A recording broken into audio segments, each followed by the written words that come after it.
All right, everybody, welcome to NBA Talk, and that is M as in EM for my boy Emmit over here. Emmit, introduce yourself. What's up, guys? Emmit here. B is for myself, Brendan, and we got Alex over here. What's up, guys?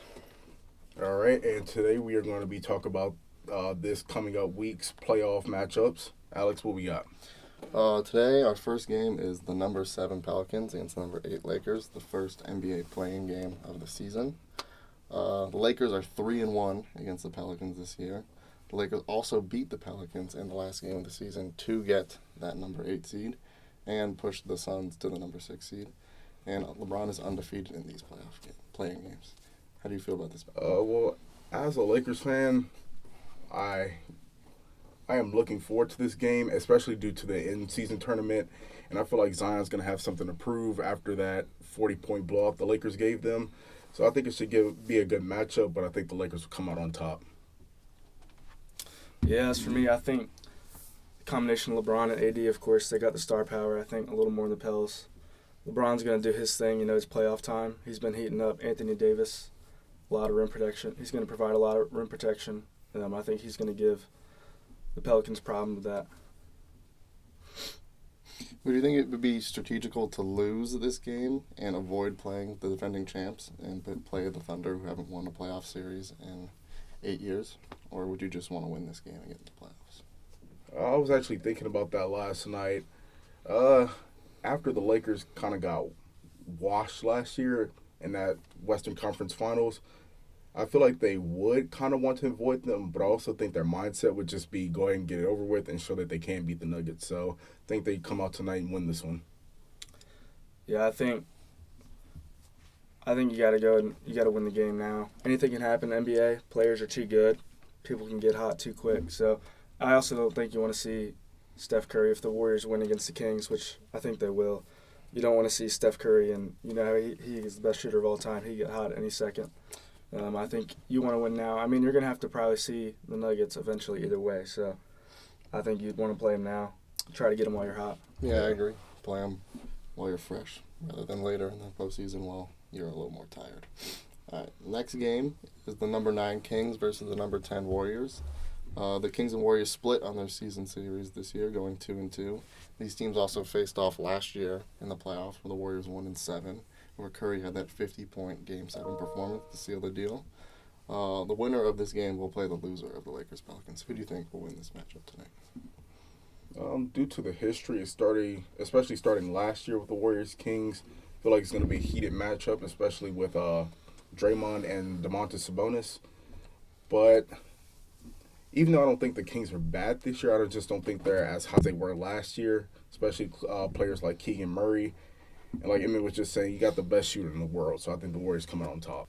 Yeah, I agree. Kings have Kevin Huerter out, Malik Monk out. Lack a little bit of depth at that guard position. I think the Warriors are going to be too much. And just the experience and that championship pedigree will get them over the hump. Even though Sacramento is going to be wild, it's going to be a great atmosphere. But I think the Warriors are going to pull it out. I agree. I think the Warriors will take this one. It'll be a close one, but I think the Warriors will. They have this one locked up. All right. Tomorrow's games are the number 7 Sixers versus the number 8 Heat. The Sixers and Heat split the season series just like the Warriors and Kings. The Sixers are 8-0 since the return of Joel Embiid, which is something to look out for. They're also 30-8 on the season with him, which if they played a whole 82 games would be the best record in the NBA. The Heat were the 8th seed last year, obviously, and they went all the way to the NBA Finals. And the winner of this game faces the Knicks. Who do you think will win this matchup? Joel Embiid coming back from injury, even though they're 8-0, I feel like he's still trying to get his legs under him. And the Sixers also have to face off against playoff Jimmy, which is, his numbers have already starting to ramp up in April. So I feel like with their depth, especially with the addition of Terry Rozier, I feel like the Heat take this one, and then the Sixers will go on to play either the Bulls or the Hawks. I actually, for the first time, I'm going to disagree with Brendan here. I don't really have reasoning, honestly. I just got a feeling for some reason that the Sixers are going to win. I know they're at home. Honestly, I think it's going to be a lot of Tyrese Maxey. I think Embiid might have a quieter game. And I think the Heat last year lost their first playing game and then went on to win. I think they're going to do the same thing. So I see the Sixers winning this one. I think it'll be kind of grinded out type of game. It'll be an uglier, low-scoring game, but I see the Sixers winning. Yeah, I agree with Emmett. The Sixers beat the Heat twice in 2 out of those 8 games with Embiid back, and they're just a better team with him. I think that the Heat, uh, they're not as good as the Sixers overall, and plus Philly's at home. I think the Sixers will take this one over the Heat. All right, the next matchup is number 9 Bulls versus the number 10 Hawks. The Bulls and Hawks also split the season series, but both of these teams are way below 500, with the Bulls being like 25 games back of first and the Hawks being 28. Some people don't think they even deserve a chance at being in the playoffs because they're so far below the other teams in the Eastern Conference.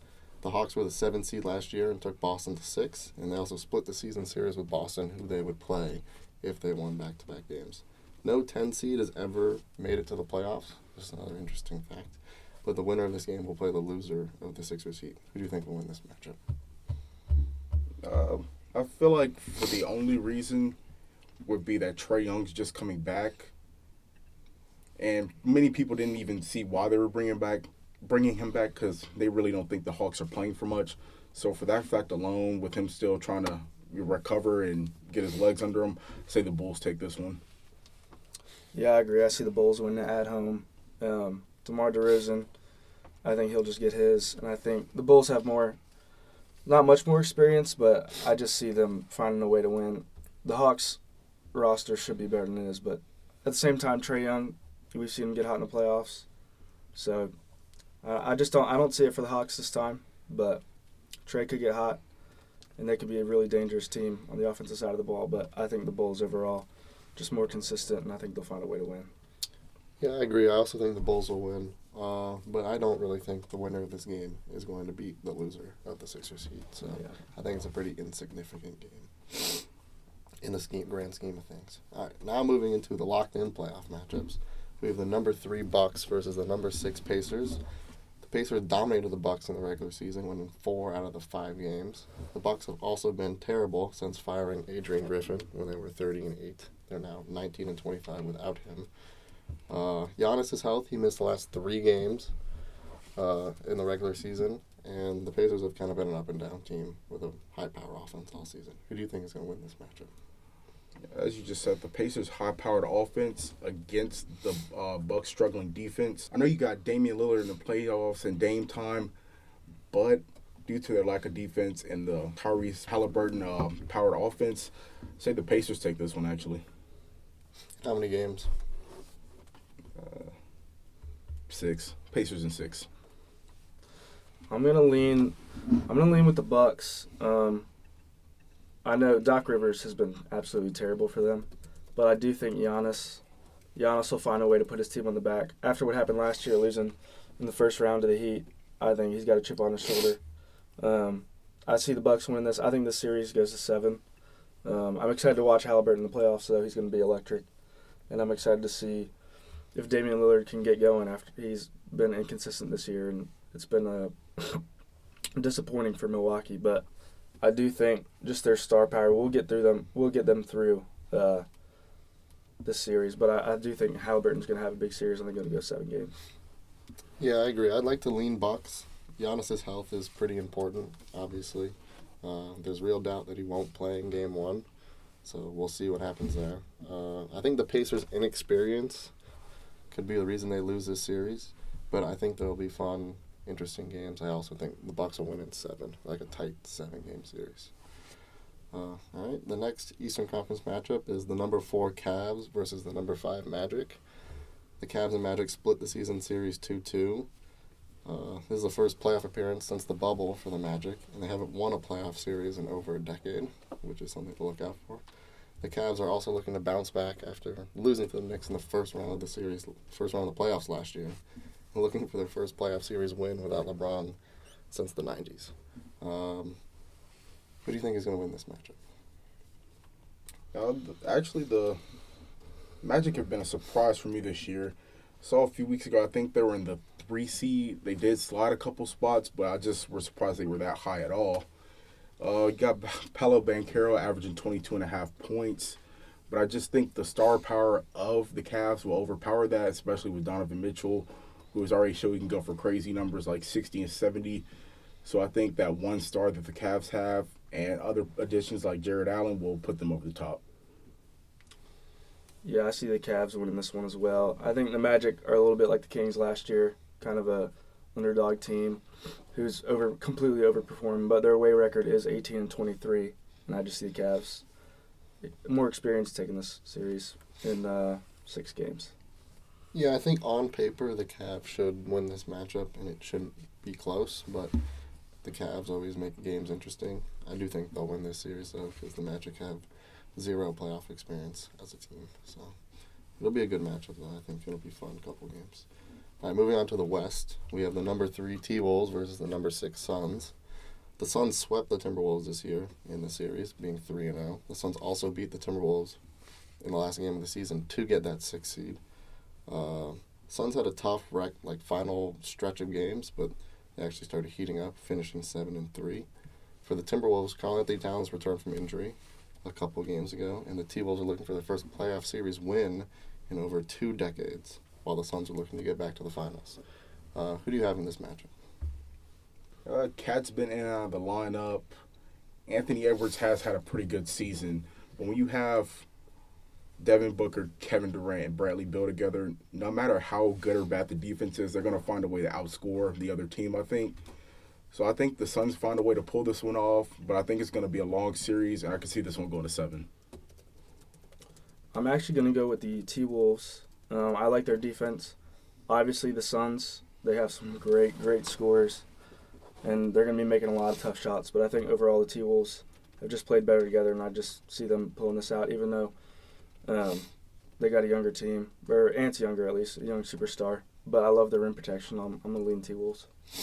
Yeah, I think this matchup is so interesting because the Suns, everyone thought was going to be like a very top seed in the West, and here they are at the 6th seed. It's hard to pick against Kevin Durant and Devin Booker and Bradley Beal, but I'm also going to lean Timberwolves because the Suns have the worst net rating in the 4th quarter, and it's not even close. Their net rating is like -11, and their 4th quarter woes are the reason they are the 6th seed. So I think the Timberwolves will get their first series win in 20 years. All right, the next matchup is the number 4 Clippers versus the number 5 Mavs. The Clippers beat the Mavs 2-1 in the season series. The Clippers have also faced off in the Mavs twice in their last 3 playoff runs, being 2-0 against them. The Clippers are looking to reach the finals for the first time in franchise history. Luka dominates the Clippers, even though their record doesn't say so. He averages 32, 8, and 7. And the Mavs are looking to beat the Clippers for the first time in their playoff career. Who do you have in this matchup? I really feel like this matchup is high-powered offense versus high-powered defense. Even though the Clippers can also score at a high clip, you have Paul George and Kawhi Leonard who can stop anyone on any given night. And I feel like they're also going to have something to prove and a chip on their shoulder, especially how Luka has treated them in the past. But despite that, I feel like the Clippers are a little bit deeper with players such as Norman Powell. Yeah. Most underrated player in the league, man. Got players like Powell, who comes off the bench and still can score a good 20 points on any given night if he's hot. But like the Clippers take this one. Yeah, I like the Clippers. I actually think it's going to be a quick series. I think the Clippers are just overall a better team. And I think Russell Westbrook coming off the bench with Norman Powell, those two, they just bring a different type of attitude to their team. Norman Powell can score. Russell Westbrook, as we know, can do it all high energy, and I think he thrives in the playoffs. So I think the Clippers are going to dominate the series actually in 5. Yeah, I also have the Clippers winning. On paper, their roster is one of the best in the NBA, and I think with everyone being healthy this year, generally, I think they should beat the Mavs, and it shouldn't really be that close. Breaking news, though, the Bucks are preparing to be without Giannis for the Pacers series, so that's just pretty interesting. So I actually will switch my pick to the Pacers. Yeah, switching my pick to the Pacers too. As he might return later in the series, but they're preparing to be without him. All right, that's it for NBA talk.